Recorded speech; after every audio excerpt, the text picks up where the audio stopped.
অনেকেই আমাকে জিজ্ঞেস করছিল দিদি দিদি বাড়ির পরিস্থিতি খারাপ, বারবার বলছো তো বাড়ির পরিস্থিতি খারাপ কেন?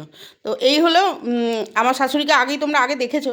তো আমার শাশুড়ি ওই পায়ের যে ব্যালেন্সটা চলে গেছিলো সেটার ফলে হাঁটতে পারছিল না, আর আমরা বারণ করলেও শুনছিল না, জোর করে নিচে নামার ফলে পড়ে গিয়ে খাট থেকে পড়ে গিয়ে পায়ের এই ফিমার বোন ভেঙে ফেলেছে।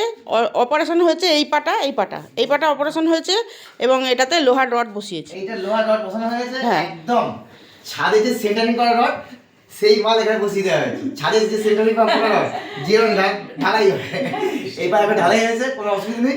কিন্তু কথা হচ্ছে যে আজকে বছরের শেষ দিন আমরা ঠিক করেছি এই কাজে ঘর থেকে বার করে দেবো, কারণ এ কথা শুনছে না, এ পা সারাক্ষণ বেঁকিয়ে বসে আছে, নিজের কোনো চেষ্টা নেই।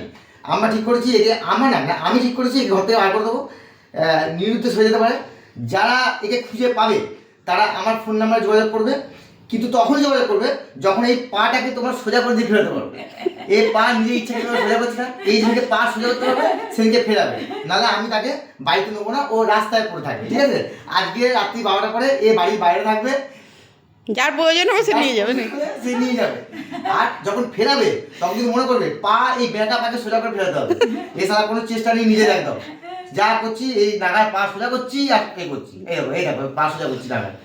না পাটা, হ্যাঁ একদম। আজকে আপনারা ঠান্ডায় বাইরে বসে থাকবে, চলো রেডি, একদম পুরো ঢালাই রড বসানো আছে পুরো, একদম কোনো অসুবিধা নেই, ভাঙচুর কিচ্ছু হবে না, কোনো অসুবিধা নেই, ঢালাই রড বসে যাবে।